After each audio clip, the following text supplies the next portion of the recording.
Bonjour, chers frères et sœurs, c'est toujours pour moi un véritable plaisir de vous retrouver. Chers frères et sœurs, pendant que notre pays entier s'est divisé, pendant que les turiféraires du régime sont en train de mettre en place leur plan machiavélique pour maintenir les Camerounais dans le sous-développement, pour se perpétuer au pouvoir, les Camerounais doivent continuer à travailler. Le professeur Maurice Kamto est en train de travailler. Le MSC travaille sur le terrain et un peu partout pour sensibiliser les Camerounais sur la nécessité de finalement prendre son destin en main. Chers frères et sœurs, donc, je voudrais saisir l'opportunité aujourd'hui pour vous partager quelques grandes lignes du projet de professeur Maurice Kamto, ce qu'il avait déjà partagé avec nous en 2018. Vous verrez très bientôt qu'il fera des sorties pour s'étendre davantage sur son projet. Ce qu'il proposait déjà en 2018, ça sera un projet réformé parce que le professeur Maurice Kamto est toujours en train de travailler. C'est ce qu'on appelle généralement l'amélioration continue. Il est dans ce process-là. Il est toujours en train de travailler. Et pendant que les autres sont en train de tourner les fonds publics, le professeur Maurice Kamto est en train de travailler sur le projet de développement du Cameroun.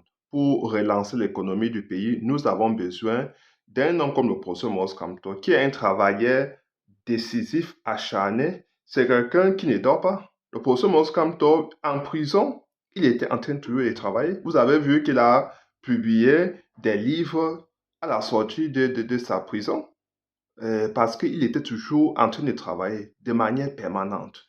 Et c'est ainsi qu'il travailla pour le peuple camerounais. Il travailla pour le Cameroun de la même façon. Il s'investira avec la même énergie. Et donc, chers frères et sœurs, je vous dis que nous avons l'unique opportunité aujourd'hui de compter sur le professeur Maurice Kamto. Alors, je voudrais en profiter, chers frères et sœurs, pour vous dire en grande ligne ce que je ne sais pas si c'est en ordre, mais j'ai quand même essayé de donner la priorité sur ce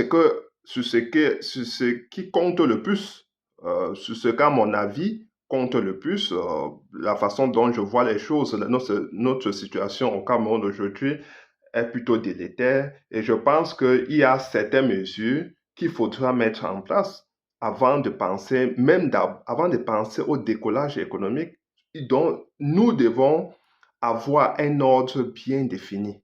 Si nous ne synchronisons pas nos actions, les mesures que le professeur Moscanto mettra en place, je ne pense pas qu'on pourra relancer l'économie de notre pays. Je ne pense pas, chers frères et sœurs. Parce que notre pays, vous avez vu, il y a des fractures sociales partout, des cassures sociales à tous les niveaux. Parce que le régime a joué sur cela pour se maintenir au pouvoir. Et donc, il faut aujourd'hui qu'on sache bien évidemment comment nous allons pouvoir nous organiser tous ensemble en tant qu'un peuple, peuple uni, comment nous allons pouvoir faire pour faire face aux défis de l'heure. Nous avons les défis internes, mais nous avons aussi les défis mondiaux, les défis que tous les pays et tous les peuples du monde aujourd'hui font face. Et cela nous touche aussi. Aujourd'hui, on parle de l'intelligence artificielle. Et mes chers frères et sœurs, nous sommes où à ce niveau-là? Nous sommes très loin. Nous avons encore problème d'eau potable, problème de route. Nous avons encore besoin d'avoir l'autonomie alimentaire.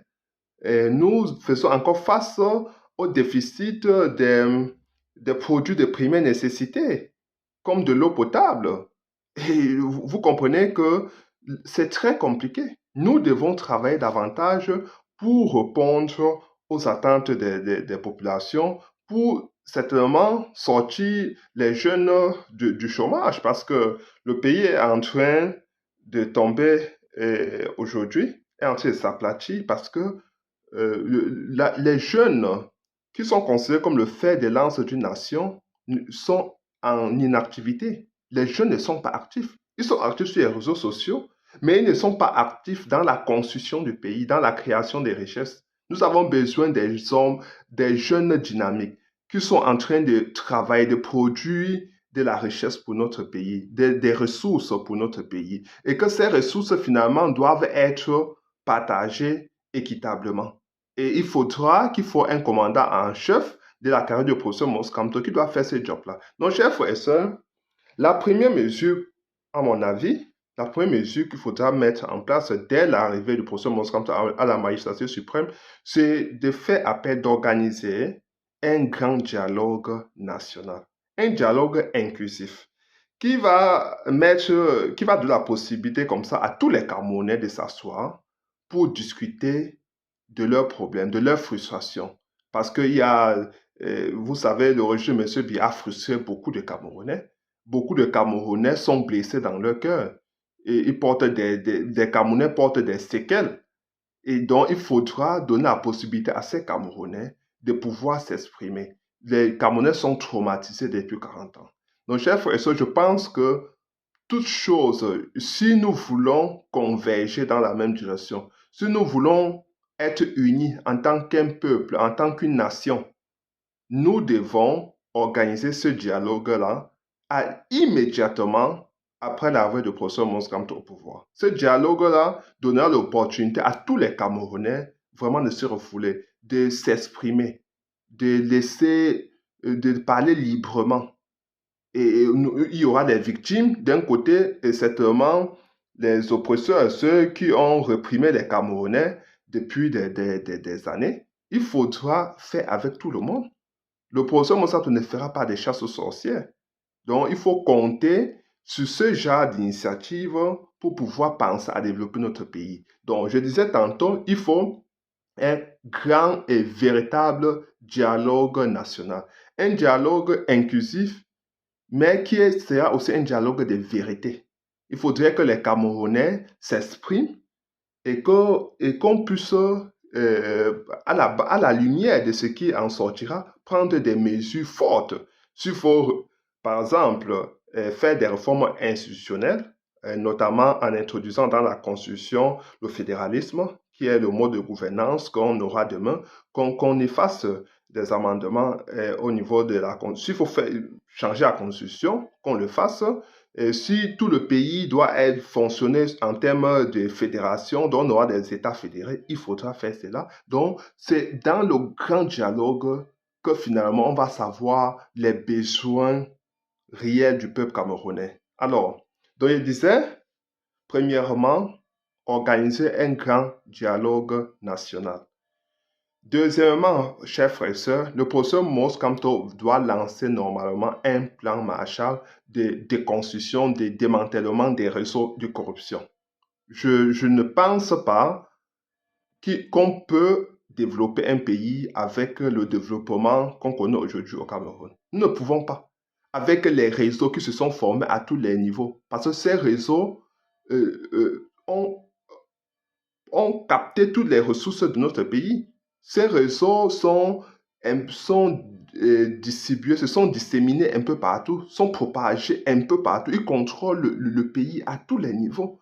Donc, il faudra un plan Marshall, vraiment, un plan, vous donnez n'importe quel plan, mais ça serait vraiment un grand plan pour démanteler tous les réseaux, toutes les poches de corruption. Donc, il faudra que le climat d'impunité cesse au Cameroun. Et le professeur Maurice Kamto doit faire cela pour finalement mettre en place vraiment un organisme, même 2 organismes, ou bien prendre des mesures fortes pour combattre la corruption. Il doit combattre sans relâche, avec intransigeance, la corruption. Si on ne combat pas la corruption, chers frères et sœurs, on ne part nulle part. Donc, ça, c'est la deuxième et la troisième mesure. Donc, démanteler les réseaux de corruption, combattre sans relâche la corruption. Il faut qu'ils combattent la corruption avec intransigeance, chers frères et sœurs. Donc, il faut que ça soit bien clair. Troisième mesure, il faut relancer notre agriculture pour que les Camerounais aient l'autonomie alimentaire, pour que les Camerounais aient la sécurité alimentaire, pour qu'il n'y ait plus la malnutrition ou la famine au Cameroun. Parce qu'un peuple affamé, c'est un peuple qui est susceptible d'être corrompu facilement. Chers frères et sœurs, donc, il faudra, comme quatrième mesure, relancer notre agriculture pour que les Camerounais... Et l'agriculture, c'est à la fois pour satisfaire le besoin national, mais aussi pour pouvoir se mettre en position d'exporter, donc de vendre aussi nos produits à l'extérieur. Cela va aussi résoudre le chômage jeune. Donc, je vous disais que c'est aussi une poche pour pouvoir répondre au chômage jeune aujourd'hui. C'est un grand gisement d'emploi, comme je le dis toujours. Donc, il faut relancer notre agriculture, chers frères et sœurs. Alors, à côté de cela, il faudra la cinquième mesure, je pense, il faudra construire les industries. Un pays ne peut pas se construire sans industrie. Le Cameroun a besoin de s'industrialiser. Chers frères et sœurs, partout où vous avez vu les pays décoller économiquement, c'est parce que là-bas, il y avait des industries. Nous avons besoin des industries agroalimentaires pour transformer nos aliments, parce que c'est quand on transforme qu'on a de la valeur ajoutée, chers frères et sœurs. C'est quand on transforme. Vous avez vu, les Européens, ils prennent notre cacao, ils font du chocolat, mais vous voyez à quel prix ils revendent, non? C'est pour dire que c'est celui qui transforme qui gagne plus. Nous avons besoin de transformer nos produits agroalimentaires pour les vendre à l'extérieur, donc pour les vendre aux pays voisins, mais aussi pour satisfaire les besoins, le besoin local. Donc nous avons besoin de la transformation agroalimentaire, mais il faut surtout développer notre métallurgie. Le professeur Mosam compte donner 5 ans aux ingénieurs de construire un véhicule camerounais. Et cela va se faire avec des ingénieurs. Et on va compter sur quoi? Sur la métallurgie. Nous avons besoin de développer ce secteur-là, chers frères et sœurs. Je vous dis que sans industrie, on ne va nulle part. Nous avons besoin de cette expertise-là. Et les Camerounais sont talentueux. Les Camerounais savent le faire. Nous avons des Camerounais aujourd'hui qui peuvent s'organiser pour que véritablement on relance, pour qu'on puisse industrialiser le Cameroun. Alors, il y a la sixième mesure, il faut faire les réformes fiscales. Parce que quand on dit qu'il faut combattre le chômage jeune, quand on dit qu'il faut construire les industries, ce n'est pas que l'État construit les industries. L'État soutient les investisseurs, accompagne les investisseurs, incite les investisseurs à venir mettre de l'argent au Cameroun, que ce soit les investisseurs nationaux, les investisseurs étrangers. L'État doit créer des conditions idoines pour que les investisseurs viennent mettre de l'argent. Donc, quand on dit qu'il faut construire les industries, pour donner la possibilité aux investisseurs locaux déjà de se déployer sur le terrain, l'État a besoin d'inciter ces investisseurs à travers les allègements fiscaux. Donc, il faut qu'il y ait des exonérations fiscales pour certains investisseurs, je veux dire, dans des zones où il n'y a pas trop un climat d'affaires évolué. Donc, vous comprenez que si demain, le professeur Trump arrive au pouvoir après la réconciliation nationale, il va falloir que le professeur Camto incite les investisseurs à aller investir dans le nord-ouest du sud-ouest, aller investir au nord du Cameroun, au grand nord du Cameroun, parce que cette partie du pays a été oubliée complètement. Il n'y a pas de service minimum là-bas. Donc, beaucoup d'investisseurs, pour aller investir là-bas, dans des zones où il n'y a pas de route, ça va leur coûter trop cher. Donc, il n'y a pas de route, il n'y a pas d'eau. Il faut commencer à la base pour bâtir l'entreprise. Donc, vous voulez déjà construire l'entreprise, il n'y a pas de l'eau pour le faire. Donc, une entreprise qui veut investir dans ces zones-là doit dépenser beaucoup. C'est la raison pour laquelle l'État doit mettre en place une exonération fiscale pour tous ces investisseurs qui ont l'intention d'aller investir dans ces zones oubliées comme le Grand Nord ou bien comme les régions du Nord-Est et du Sud-Ouest. Donc, ça, c'est l'une des mesures comme ça qui va inciter les investisseurs à travailler. Je vous disais que parce que l'objectif de tout cela, c'est combattre le chômage jeune, chers frères et sœurs. Aujourd'hui, les jeunes sont oubliés. Et vous constatez vous-même qu'en 40 ans, les jeunes ont été ostracisés. Ce sont les oubliés de la société. Et c'est la raison pour laquelle aujourd'hui, ce sont les agressions partout. Et il n'y a plus de sécurité au Cameroun. C'est la violence à outrance, les agressions, c'est un peu de tout. C'est le désordre total qui s'est installé au Cameroun parce que les jeunes sont abandonnés, sont désœuvrés, chers frères et sœurs. Les jeunes sont sur la moto, ils sont dans le vol, ils sont, ils sont dans la criminalité organisée. Parce que ces jeunes-là n'ont pas de repères aujourd'hui. Quand ils se tournent, ils voient que ceux qui sont à la tête de leur pays, ce sont des voleurs à corps blanc, comme on dit souvent. Ce sont des gens qui ont capté tous les ressources du pays, qui détournent l'argent public. Ils disent que, mais finalement, quel est notre repère? Finalement, ces gens-là, c'est eux notre référence. Donc, nous avons besoin aujourd'hui d'avoir des hommes comme le professeur Moscato qui incarnent une certaine probité morale et qui va, des hommes, je veux dire, il faut que le professeur Moscato qui soit le président, un président exemplaire. Donc, un président référence. Donc, quand le peuple camerounais se voit, il doit se voir à travers le professeur Moscato.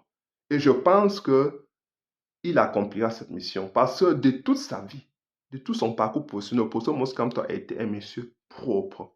Il n'a jamais pris un franc il n'a jamais pris, volé un franc de l'argent public, de l'argent des Camerounais. Le professeur Moscato est respectueux de la chose publique. Donc, il faudra qu'on ait un homme exceptionnel comme le professeur Moscato au sommet de notre État, parce qu'à la fois, il va servir d'exemple pour les Camerounais, mais finalement, il va convaincre les Camerounais à adopter une posture plutôt patriotique. Il faut que les Camerounais redeviennent patriotes.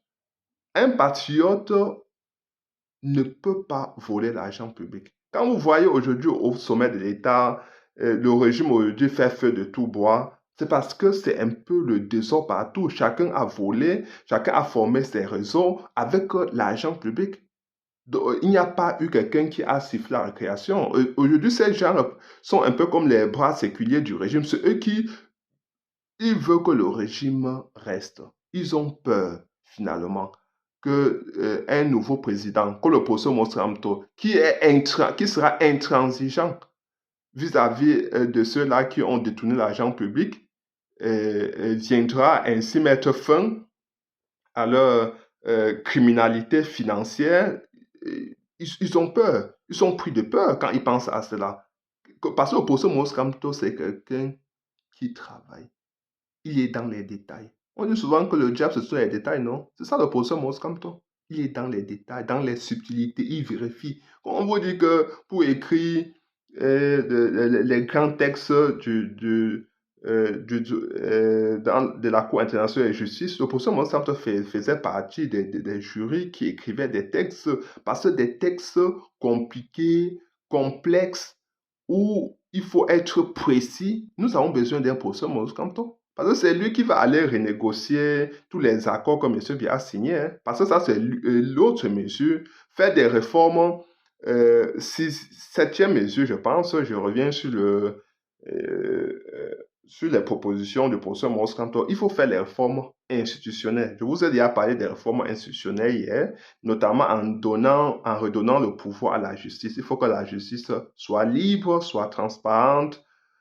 Il faut que finalement la justice fasse son travail. La justice doit être indépendante. Parce que c'est quand on a une justice indépendante que cela donne la possibilité aux investisseurs de venir s'installer plus facilement, en toute connaissance de cause, en toute connaissance de cause. Donc, pour inciter les investisseurs, nous avons besoin d'une justice libre. Nous avons besoin, parce que vous voyez aujourd'hui, avec la bureaucratie, nous devons mettre fin à cette bureaucratie que finalement en profite au réseau. Parce qu'on détourne l'argent, on complique le système. Quelqu'un veut créer son entreprise, c'est compliqué. Parce que chacun veut manger sa part de part et d'autre. Il faut mettre fin à cela. pour encourager, si nous voulons attirer les investisseurs étrangers et nationaux chez nous au Cameroun, qui viennent mettre leur argent dans notre pays, construire les entreprises, nous avons besoin de réformer la justice, faire des réformes structurelles profondes. Et c'est très important, parce que c'est quand un investisseur va se sentir en sécurité, que si demain il est spolié de son bien, il pourra facilement obtenir gain de cause en présentant tout simplement des preuves irréfutables. Alors, c'est seulement quand ils se sentiront en sécurité qu'ils pourront venir mettre de l'argent, les investisseurs. Donc, c'est un pan très important des réformes que le professeur Moscanto doit mettre en place. Donc, d'autres vont me dire, mais pour les petites entreprises, qu'est-ce qui va se passer? Non, il y aura la banque des PME, donc des jeunes dynamiques qui veulent lancer leur business. Le professeur Moscanto sera là pour les accompagner, pour les encourager. Mais il faudra que les jeunes sachent que dorénavant, ça ne serait pas l'affaire des réseaux, ça ne serait pas le népotisme. Si tu veux qu'on t'accompagne dans ton projet, tu dois travailler sur ton projet. Et le porteur de projet doit être compétent, doit être en capacité, doit être capable de convaincre avec des arguments. Donc, de convaincre, il faut qu'on prenne ton projet, quand on se projette, on voit, on voit le bienfait de ce projet, ce que tu vas apporter à la société. Parce que les jeunes, généralement, oublient souvent que quand on crée un projet, d'abord, c'est pour la nation, c'est pour le pays. Ce n'est pas d'abord pour soi. Donc, quand tu crées ton projet, il faut qu'on voit cet aspect-là dedans, cet aspect social. Qu'est-ce que tu apportes au pays? Et ça, c'est seulement pour toi seul. Et sous le professeur Moscanto, si je suis expert des gens qui font passer des projets, et je vais rejeter tous ces projets-là. Donc, je crois que sous le professeur Moscanto, toute son équipe sera préparée en sorte que les jeunes sachent finalement que quand ils se mettent comme entrepreneurs ou bien comme hommes d'affaires, comme tout ce que vous voulez, et s'ils ont des projets, ça doit être des projets pour le bien de la nation et non des projets pour leur bien personnel. Donc, il faudra que l'aspect social soit de plus en plus important dans tous les projets que les jeunes vont porter dorénavant. Donc, il faut que ça soit bien clair. Alors, je vous ai parlé parce qu'il faut jouer sur tous les leviers. Hein. Il faudra doter le pays des infrastructures routières, hospitalières, et parce que c'est quand vous êtes en santé que vous pouvez travailler. C'est quand il y a libre circulation que véritablement les jeunes, on peut transporter facilement la marchandise, transporter la matière première, transporter les produits finis. C'est là où la distribution sera plus facile. Donc, pour abattre les coûts de production, pour diminuer les coûts de production et faire en sorte que les produits qui sont soit vendus, soit exportés, nous produisent plus de valeur ajoutée. Nous avons besoin d'avoir des routes chez nous. On dit que là où les routes passent, le développement suit. Si on a des routes bitumées, chers frères et sœurs, je vous garantis qu'en un laps de temps, le Cameroun va se développer parce que les Camerounais sont dynamiques. Ils vont construire, ils vont créer les petits business un peu à côté. Ils vont créer des activités à côté pour donner du travail à une ou à deux personnes, à trois, à quatre personnes. C'est comme ça qu'on relance une économie. Une grande économie s'appuie d'abord sur la classe moyenne, sur les petites entreprises.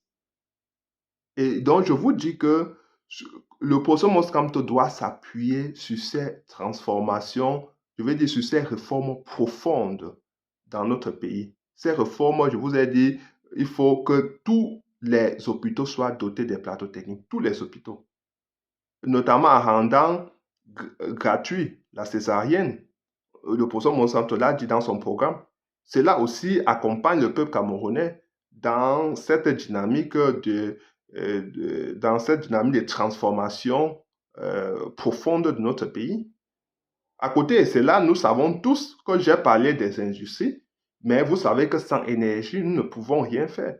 Il faudra que, à mon avis, et je pense que les grands barrages qu'on va construire et que le régime M. Biya a construit et que vraiment ça ne va pas fonctionner, que ça n'a jamais fonctionné, ça n'a jamais garanti même pas la demande nationale.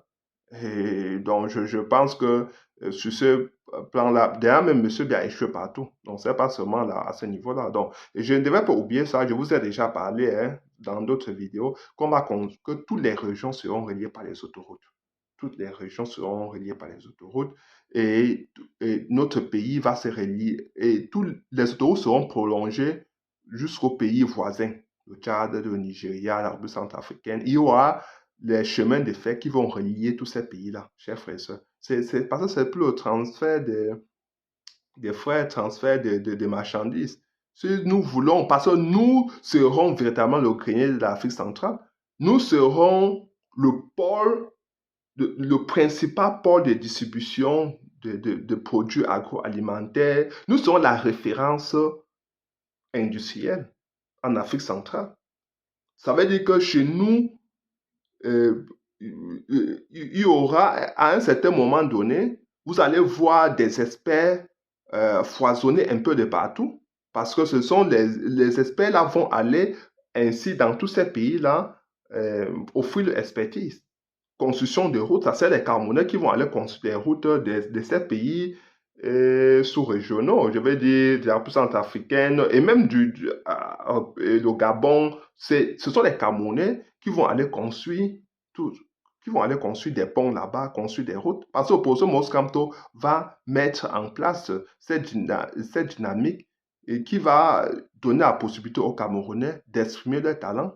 Ça veut dire que s'il y a des jeunes qui peuvent construire des routes, ils vont d'abord être accompagnés.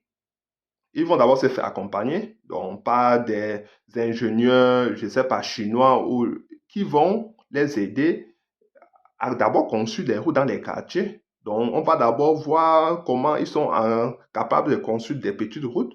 Après, ils vont évoluer ça, être capables de construire des grandes routes, des autoroutes. Nous allons mettre en place ce transfert de technologie. Ce transfert de technologie sera effectif, chers frères et sœurs. Donc, comptez sur le professeur Moscanto. Donc, je disais tantôt que nous avons besoin de l'énergie. L'énergie, je pense à mon avis que, chers frères et sœurs, les barrages, les grands barrages que le professeur Moscanto va lancer de fond en comble, parce que tout ce qui a été fait là, sans planification, vous avez vu, ils construisent les barrages. C'est là où ils se rendent compte qu'ils n'ont pas prévu le budget pour ramener cette énergie-là du site de production au ménage. C'est là où ils se rendent compte. Hein. Donc, ça n'a pas fait partie de leur planification. Parce qu'ils n'ont rien planifié, en effet. Donc, pour ma part, et je pense que le poisson Monsanto l'avait déjà dit en 2018, les barrages seront là pour accompagner les industries. Donc, ça veut dire que, parce que les industries, vous savez que ce sont des grandes consommatrices d'énergie. Donc, ce sont les barrages qui vont fouiller l'énergie aux industries. Et les petits barrages, les mini-barrages, que le poisson Monsanto va exploiter les cours d'eau, qui se trouvent dans toutes les villes du Cameroun. Je veux dire, l'eau se trouve partout. Le poisson Monsanto va utiliser tous les petits cours d'eau qui se trouvent un peu partout au Cameroun pour construire finalement les mini-barrages pour alimenter les ménages et pour que ces ménages-là aussi ouvrent leur petite activité. Et dans le Grand Nord, vous savez très bien comment mettre ces panneaux solaires là-bas. Et il y a beaucoup de soleil là-bas. Et tous les ménages au Grand Nord auront de l'électricité. Donc, chers frères et sœurs, vous voyez un peu comment, dans le Grand Nord, le professeur Moussa avait déjà dit comment lancer l'agriculture. Donc, je n'ai pas voulu m'y étendre parce que j'ai déjà parlé sur cette plateforme. Il suffit d'écouter, vous allez voir comment j'explique et j'ai expliqué, j'ai essayé de donner les détails comment le professeur Moscato entend faire pour lancer l'agriculture dans le Grand Nord, notamment en prévoyant des puits d'eau, mais aussi des tanks qui vont contenir de l'eau durant toute l'année pour faire l'agriculture. Parce que le Grand Nord souffre non seulement de l'eau pour l'agriculture, parce qu'il fait très chaud, il y a sécheresse, mais aussi de l'eau potable, mais aussi des manques d'électricité. Donc, il y aura les panneaux solaires dorénavant là-bas. Toutes les populations du Grand Nord auront la lumière, auront l'électricité, chers frères et sœurs. Donc, maintenant, à côté de cela, la septième réforme, je pense que ça serait la réforme de l'éducation. Il faut faire des réformes profondes à l'éducation. Pour ce Monsanto-là, déjà dit à maintes reprises qu'il va s'appuyer plus sur la science. Donc, la chimie, la biologie, la physique, parce que tout est physique, tout est biologie, le professeur Monsanto ne veut plus. Nous avons aujourd'hui les, vous avez vu les docteurs partout, non, qui écument les télévisions, docteurs en sciences sociales, docteurs en droit, ils sont un peu partout, ça foisonne. Au Cameroun, ils écument les télévisions, ils bavardent beaucoup, mais à la fin de la journée, ils n'ont produit aucun bien. Je veux dire qu'ils n'ont pas produit de richesse. Nous avons besoin des ingénieurs, des techniciens, des technologues au Cameroun aujourd'hui pour produire de la richesse. Opposons lui-même qui a étudié le droit, dit qu'aujourd'hui, il faut faire comme les autres nations, comme la Chine, comme le Nigeria, s'appuyer sur les ingénieurs, sur ceux qui sont capables de créer de la richesse, des technologues, des techniciens qualifiés. Nous avons besoin d'eux pour relancer, pour construire nos industries, c'est avec eux. Donc, ça veut dire que depuis l'école primaire, il faut faire des réformes. Il faut, si on a besoin d'innovation au pays, de transfert de technologie, nous avons besoin des ingénieurs, des techniciens qualifiés. Et on va s'appuyer sur eux. Pour cela, il va falloir qu'on dote les universités, les écoles polytechniques, vraiment du matériel de travail, qu'ils aient des laboratoires dotés d'infrastructures, que ça soit. Il faut faire vraiment, ça serait plus la recherche qu'on fait aujourd'hui, la recherche fondamentale qui consomme beaucoup d'argent, beaucoup de budget. Il faut déjà faire vraiment la recherche appliquée. Donc, immédiatement, qu'est-ce qu'on peut faire aujourd'hui pour résoudre, par exemple, le problème de coupure d'électricité? Ça veut dire que les ingénieurs vont travailler là-dessus pour résoudre ces problèmes-là. Et s'il y a des pertes en énergie lors du transport, les ingénieurs vont travailler. Comment les ingénieurs vont construire des mini-barrages? Ça serait des ingénieurs qui vont travailler là-dessus. Comment les ingénieurs vont s'organiser, se déployer afin de pouvoir être en capacité de construire leurs routes? Ce sont des ingénieurs. Même en commençant à construire les routes dans leur quartier d'abord, pour que leur expertise puisse être évaluée afin qu'ils gagnent des grands marchés. Donc, chers frères et sœurs, nous ne devons pas prêter prêter le flanc à ces régimes parce qu'ils sont aujourd'hui, le régime nous distrait avec des épiphénomènes, des sujets qui ne nous font pas avancer. Nous avons besoin, chers frères et sœurs, de nous concentrer sur ce qui va améliorer l'avenir, je veux dire rassurer les jeunes d'aujourd'hui, leurs enfants, leurs progénitures et la jeunesse de demain. Donc nous avons besoin que le Cameroun puisse se retrouver sur des rails. Aujourd'hui, le Cameroun se trouve est en train de disparaître devant nous. Parce qu'aujourd'hui, le monsieur a de ses côtés tout le peu qui avait été fait. Tout le peu qui a été laissé par Amadou Ahidjo a été détricoté, est en train de disparaître. Donc, comment on est en train de disparaître devant nous? Parce que nous nous concentrons sur des choses qui n'en valent pas la peine, qui ne sont pas importantes pour nous. Nous avons besoin, chers frères et sœurs, de nous concentrer, vraiment de travailler pour que le professeur Moskamto arrive au pouvoir. Pour cela, il faut s'inscrire massivement sur ses droits. Voter massivement le professeur Moskamto et être prêt à défendre son vote massivement.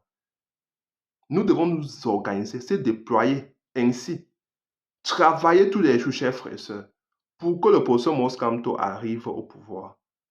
Donc, nous devons former une masse critique, travailler tous les jours. Si nous perdons cette opportunité, nous aurons que nos yeux pour pleurer. Et ça sera tard. Et cette erreur que je dis toujours ça, c'est une erreur monumentale, sera tout simplement irréversible. Non seulement pour nous, mais pour les générations à venir, qui ne pourront jamais nous le pardonner, chers frères et sœurs. Donc, c'est l'unique opportunité qui nous est donnée aujourd'hui de pouvoir nous exprimer et de prendre notre destin en main. Partagez la vidéo, je vous en prie, et bonne soirée. Abonnez-vous. Ciao.